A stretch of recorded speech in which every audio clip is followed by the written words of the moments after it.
సింగయ్య మృతికి జగన్ గారి వాహనమే కారణం కాబట్టే జగన్ గారి కారు డ్రైవర్ని A1గా అలాగే జగన్ గారిని A2గా మిగిలిన వాళ్ళని నమోదు చేయడం అయితే జరిగింది. కాబట్టి కేసు నమోదు చేయడం అయితే జరిగింది. కాబట్టి అలా వాళ్ళు చెప్తూ ఉంటే వైసీపీ ఎవరైతే ఉన్నారో వైసీపీ నాయకులు జగన్మోహన్ రెడ్డి గారి కానించి వాళ్ళ నాయకులు ఎవరైతే ఉన్నారో వాళ్ళు మాట్లాడుతున్న మాట ఏంటంటే A1గా చేర్చాల్సింది అసలు చంద్రబాబు నాయుడు గారి ప్రభుత్వాన్ని అని వాళ్ళు అంటున్నారు. ఇదేంటబ్బా ఏంటంటే ఎవరైతే తప్పు చేస్తారో వాళ్ళని A1గా A2గా A3గా నమోదు చేస్తారు కదా, మరి చంద్రబాబు నాయుడు గారి ప్రభుత్వాన్ని ఎందుకు A1గా నమోదు చేయాలని వైసీపీ నాయకులు అన్నారంటే కనుక వాళ్ళకి కొన్ని అనుమానాలు ఉన్నాయంట. 12-13 అనుమానాలు దాకా ఉన్నాయంట.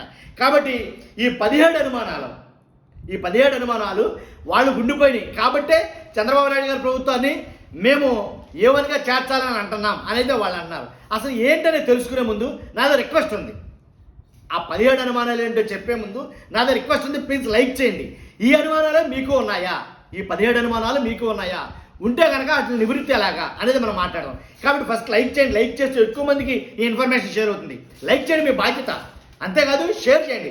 కొత్త వాళ్ళైతే మన ఛానల్ పక్కగా సబ్స్క్రైబ్ చేయండి. వీటన్నిటికన్నా ఇంపార్టెంట్ మీ అభిప్రాయాన్ని కామెంట్ రూపంలో తెలియజేయండి. మీరు ఏమనుకుంటున్నారు అసలు సింగయ్య మృతి పట్ల మీరు ఎలా భావిస్తున్నారు అనేది మీ అభిప్రాయాన్ని కామెంట్ రూపంలో తెలియజేయండి. సదా దాన్ని నేను గౌరవిస్తాను.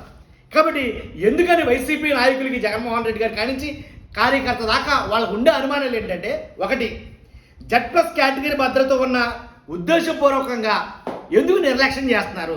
కావాలనే నిర్లక్ష్యం చేస్తున్నారా? ఆ నిర్లక్ష్యం వెనక ఏదైనా ఉద్దేశం ఉందా? అర్థమైంది కదా క్లియర్గా. Z+ కేటగిరీ ఉన్న జగన్మోహన్ రెడ్డి గారి భద్రత ఎందుకు నిర్లక్ష్యం చేస్తున్నారు? ఆ నిర్లక్ష్యం వెనక ఏదైనా ఉద్దేశం ఉందా? ఒకటి, ఇది ప్రధానమైంది. 2, ఆయన వాహనంపైకి దండెత్తుతున్న టీడీపీ అసాంఘిక శక్తులు కొన్ని ఉన్నాయి. ఆయన ఎక్కడికి పర్యటనకి వెళ్ళా సరే దాంట్లో అంటే జగన్ గారి పర్యటనలో వైసీపీ వాళ్ళతో కలిసిపోయి కొన్ని టీడీపీ అసాంఘిక శక్తులు ఉంటున్నాయి. వాళ్ళని ఎవరు పంపుతున్నారు, వాళ్ళని ఎలా రాణిస్తున్నారు అని ఒకటి. తర్వాత సింగయ్య మృతిని ఎందుకని 2 రకాలుగా మాట్లాడారు? ఎస్పీ గారు ముందు అసలు జగన్ గారి కాన్వాయ్కి సంబంధం లేదు, ఒక ప్రైవేట్ వెహికల్ దాన్ని అతను గుద్దింది, అతను చనిపోయాడని ఒక స్టేట్మెంట్ పాస్ చేశారు.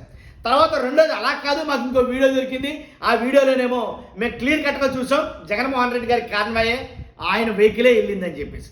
ఎందుకని అలా 2 మాటలు మాట్లాడారు? తర్వాత వైఎస్ జగన్ వాహనం ఢీకొని సింగయ్య మృతి చెందినట్లు ప్రకటన ఎందుకు చేస్తున్నారు?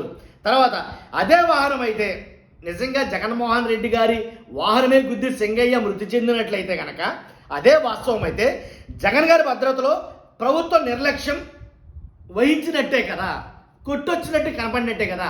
అర్థమైంది అనుకుంటా. నిజంగా జగన్ గారి వాహనమే గుద్ది సింగయ్య మృతి చెంది ఉంటే కనుక దాని తప్పే ఎవరిది? అక్కడ జరిగిన నిర్లక్ష్యం ఎవరిది? అక్కడ జరిగిన తప్పిదం ఎవరిది? అది ప్రభుత్వాందే కదా అని ప్రశ్నిస్తున్నారు. పైలట్ వాహనాలు, రోప్ పార్టీ, పోలీసులు లేరని ప్రభుత్వం ఒప్పుకున్నట్టేనా? ఈ మృతి జరిగిన తర్వాత జగన్ గారి కాన్వాయ్ ముందు పైలట్ వాహనాలు లేవు, రోప్ పార్టీ లేదు అని పోలీసులు ప్రభుత్వం ఒప్పుకున్నట్టేనా అని ఒకటి. తర్వాత వైఎస్ జగన్ను భూస్థాపితం చేస్తానన్న బాబు కుట్రలో భాగమే కదా ఇదంతా అని అడుగుతున్నారు. వైఎస్ జగన్ను భూస్థాపితం చేస్తానన్న చంద్రబాబు నాయుడు గారి కుట్రలో భాగమేనా ఇదంతా అని అనుమానం. తర్వాత లేదా వైఎస్ జగన్ ప్రజాదరణను ఓర్వలేక ఈర్ష్యతో డైవర్షన్ పాలిటిక్స్ చేస్తున్నారా? అంతేకాదు. తర్వాత 9వది, ఏది నిజమో సమాధానం చంద్రబాబు పక్కా కుతంత్రంతో వైఎస్ జగన్పై అక్రమ కేసు బనాయించడానికి కోసం ఇదంతా చేస్తున్నారా? తర్వాత 10వది, వైఎస్ జగన్కు విశేష జనాదరణతో చంద్రబాబు నాయుడు గారు బెంబేలెత్తిపోతున్నారా? అందువల్ల ఇవన్నీ జరుగుతున్నాయా? తర్వాత 11వది, ప్రభుత్వ వైఫల్యంపై నిలదీస్తున్న జగన్ను అడ్డుకునే కుతంత్రమే ఇదంతా. తర్వాత 12వది, ప్రభుత్వ ఉద్యోగి అయిన వైఎస్ జగన్ వాహనాన్ని డ్రైవర్పై అబద్ధపు వాంగ్మూలం కోసం ఒత్తిడి తెస్తున్నారా లేదా?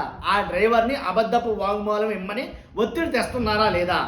తర్వాత 13, ప్రభుత్వ పెద్దల కుతంత్రానికి లొంగిన గుంటూరు ఎస్పీ సతీష్ నిజమా అని అడుగుతున్నారు వైసీపీ వాళ్ళు.